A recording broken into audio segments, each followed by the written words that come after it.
करते ही चतुर्थ अध्याय। शुद्ध जी महाराज बोले, उस वैश्य ने मंगलाचार करके यात्रा आरंभ की और अपने नगर को चला। उनके थोड़ी दूर निकलने पर दंडी का वेश धारण किए हुए भगवान सत्यनारायण जी ने उनसे पूछा, साधु तेरे नाम में क्या भरा है? अभिमानी बणिक हंसता हुआ बोला, हे दंडी, आप क्यों पूछते हो? क्या धन लेने की इच्छा है? मेरे नाम में तो बेल और पत्ते भरे हुए हैं। वैश्य का कठोर वचन सुन करके भगवान ने कहा, तुम्हारा वचन तो सत्य हो जाए। दंडी ऐसा क्या कर वहां से दूर चले गई और समुद्र के किनारे जाकर के बैठ गए। दंडी के जाने के बाद वैश्य ने नित्य क्रिया करने के बाद नाव को ऊंची उठी हुई देख करके बड़ा अचंभा किया और नाव में बेल और पत्ते आदि देखकर तो मूर्छित होकर जमीन पर गिर पड़ा। फिर मूर्छा खुलने पर अत्यंत शोक प्रकट करने लगा। तब उसका दामाद बोला कि आप शोक न करें, यह तो महाराज दंडी ने श्राप दिया है और हमें तो उन्हीं के शरण में जाना चाहिए, तभी हमारी मनोकामना पूरी होगी।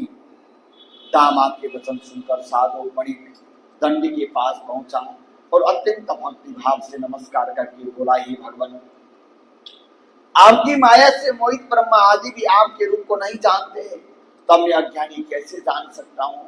आप प्रसन्न हो जाइए, मैं सामर्थ्य के अनुसार आपकी पूजा करूंगा, मेरी रक्षा करो और पहले के समान नौका में धन भर दो। उसकी भक्तियुक्त वचन सुनकर भगवान प्रसन्न होकर उसकी इच्छा अनुसार वरदान देकर अंतर्धान हो गए। तब उन्होंने नाव पर आकर देखा कि नाव धन से परिपूर्ण है। फिर वह भगवान सत्यनारायण का पूजन करके साथियों सहित अपने नगर को चला। जब अपने नगर के निकट पहुंचा तब दूत को घर भेजा। दूत ने साधु के घर जाकर उसकी स्त्री को नमस्कार करके कहा कि साधु अपने दामाद से इस नगर के पास आ गए हैं। ऐसा वचन सुनते ही साधु की स्त्री ने बड़े हर्ष के साथ सत्यदेव का पूजन करके बेटी से कहा, मैं अपने पति के दर्शन को जाती हूँ, तू घर का कार्य पूर्ण करके जल्दी आ जाना। माता के ऐसे वचन सुनकर कलावती प्रसाद छोड़कर अपने पति के पास गई। प्रसाद की अवज्ञा के कारण सत्यदेव भगवान ने रुष्ट होकर के उसके पति को नाव से पानी में डुबो दिया। कलावती अपने पति को न देखकर रोती हुई जमीन पर गिर पड़ी। इस तरह नौका को डूबा हुआ तथा कन्या को रोता हुआ देख करके साधु बड़े दुखित होकर के बोला, हे प्रभु, मुझसे या मेरे परिवार से जो भूल हुई है उसे क्षमा करो। उसके दीन वचन सुन करके सत्यदेव भगवान प्रसन्न हो गए और आकाशवाणी हुई, हे साधु, तेरी कन्या मेरे प्रसाद को छोड़कर आई है, इसलिए इसका पति अदृश्य हुआ है। यदि वह घर जाकर प्रसाद खाकर लौटे तो इससे पति अवश्य मिलेगा।